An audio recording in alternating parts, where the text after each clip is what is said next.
ये हम केव में एंटर हो गए और यहाँ पर ये एक्सप्लोर करेंगे। ये बहुत खूबसूरत केव है और इसको कहते हैं वर्जीनिया का सबसे खूबसूरत है और अमेरिका के और दुनिया के खूबसूरत केव्स में it is one of the most beautiful. ये 1973 में इसको डेजिग्नेट किया गया था इनके एक नेशनल साइट के तौर पर। ये आप जो मेरे पीछे देख रहे हैं ये एक नेशनल लैंडमार्क कहलाता है सारा। और इसमें जो असल बात है वो ये है कि ये सीपिंग वाटर की वजह से और जो शिफ्टिंग सॉइल्स होती हैं, मुस्तकिल जो चेंजेस आ रहे होते हैं ज़मीन के अंदर, पहाड़ों के अंदर, ये उसका नतीजा है।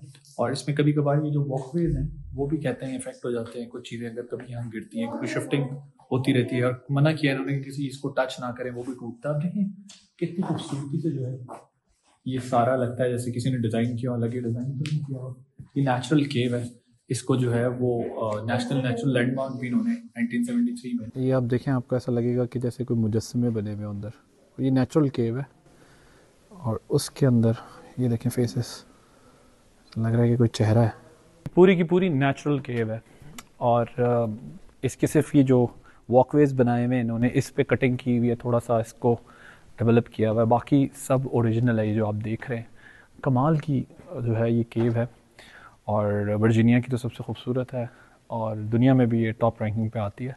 लेकिन कमाल बात ये होती है गारों के अंदर जब आप जाते हैं सर्दियों में ये गर्म हो जाते हैं और गर्मियों में सख्त ठंडे होते हैं। और अभी भी मैं ये अपना जैकेट उतारा है इसी वजह से मैंने, क्योंकि अब थोड़ी गर्मी लगना शुरू हो गई अंदर। ये मेरे पीछे जो आप देख रहे हैं ये विशिंग वेल है लोरे कैवर्न्स वर्जीनिया का, जिसमें नीचे दिखाएं ज़रा, ये लोग पैसे डाल के जाते हैं। और ये जो पूल है इसमें हर साल जो लोग डोनेट करते हैं ये पैसे, ये डिफरेंट ऑर्गेनाइजेशंस को जाते हैं, चैरिटेबल ऑर्गेनाइजेशंस को, नॉन प्रॉफिटेबल ऑर्गेनाइजेशंस को ये जाते हैं। और ये जितने पैसे यहाँ पड़े हुए हैं ये थोड़े टाइम के बाद निकालते हैं। अब ये देखें ये सामने बोर्ड पे जगह जगह लिखा हुआ है कि इसकी 1954 से 60 तक $8,000 की कलेक्शन थी, फिर बाद में 35,000 अमेरिकन हार्ट एसोसिएशन के लिए, और फिर उसके बाद डिफरेंट एसोसिएशंस के लिए इन्होंने ये काम किया। 60,000 हुए, फिर 71 to 80 तक।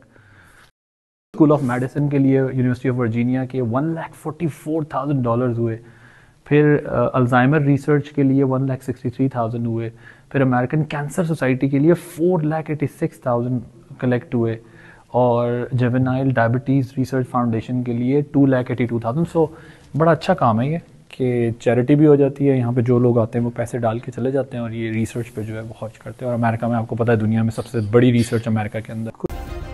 सब्सक्राइब करें और बेल दबाएं ताकि कोई खबर रह न जाए।